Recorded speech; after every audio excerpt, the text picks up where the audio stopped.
Bridge. This is the gateway to our ride here today. Any first timers on board? Just curious.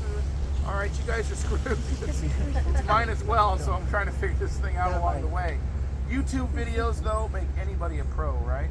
And I did stay at the Holiday Inn Express last night, so between those two, I'm golden. The one thing I've learned, though, is getting across this broken down old bridge. That's the hard part, right? We got to lighten up this truck a little bit in order to get across. The best way to do that, hold your breath, pick your feet up off the floor at the same time, and find exit. If we make it, I'm going to honk the horn. I'm going to bring you guys through the woods here. Keep your eyes open, your head on a swivel. Look for wildlife. There's lots happening out there. But folks oftentimes miss it because they're looking straight. Look all around you. There's lots to see. We've already seen our bald eagle here pretty regularly. And he generally nests back in a place called the Lost Lakes, which is tucked right back here in the trees. Very, very hard to see, but he's out and about. So, and then for all you noobs on board, in just a few seconds, it's going to look like the surface of another planet out there. So here we go. Good job.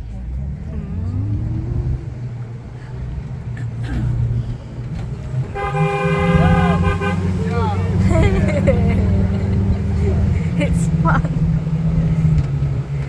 Trail ride.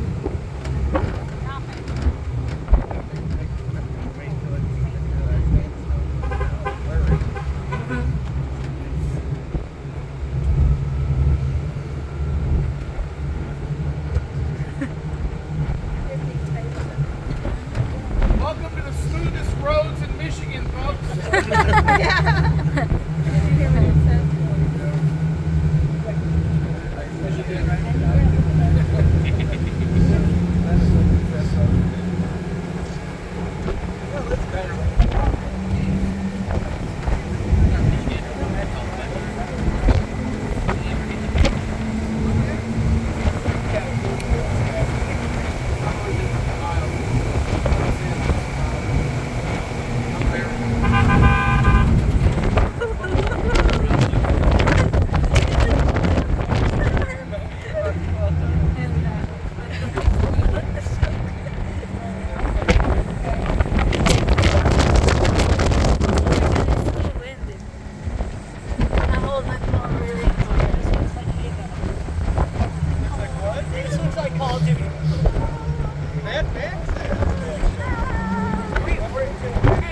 This looks like we're about to be dropped off.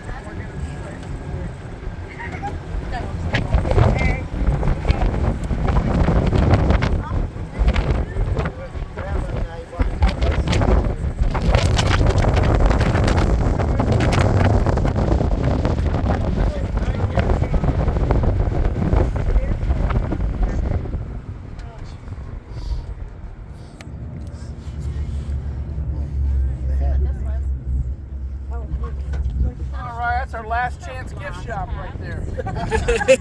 This thing is fully stocked by so many people that don't believe us about the wind out here. We've seen hats by the end, by September, October, this thing will be full of everything, including, we've even found underwear out here. Nobody wanted to pick them up to hang them up, so just trust me, what happens in the dunes stays on the dunes, if you know what I'm saying. But we're now on the beautiful Silver Lake sand dunes. We're now sitting on about 2,000 acres of basically one big giant sandbox to play in. Now the state of Michigan, they do own this park, and it is managed by our local DNR chapter. And they've got this whole place basically sectioned off into 3 major areas to cater to whatever it is you like to do. If you like off-roading like myself, you're going to love it all the way to the far north. That whole big section, about 440 acres, is for you to run around on. Anything from Jeeps, motorcycles, ATVs, SUVs, LMNOPs, I mean, whatever you can think of, go out there and have some fun. That's the area where you see the little yellow flags or orange flags all over everybody's vehicles. The whole idea behind that is if you're coming up on a hill and someone else is coming up on a hill, you'll see those little flags wiggling over the horizon before you actually will see the vehicle. So you turn right, they turn right, you miss each other. At least that's the hope, right? The middle section is set up for walkers and hikers. It's kind of like a nature preserve, if you will. That whole middle section is really nice if you want to be on foot because you don't have to worry about being run over, as it's completely off limits to vehicles. Foot traffic is only allowed. And then of course on the south end of the dunes where we drive. Hey Jake, you got people walking next to the trail heading towards the beach, right between Stomach Remover and Chatter Hill. Thank you. By the way, we keep track of people running around the trails.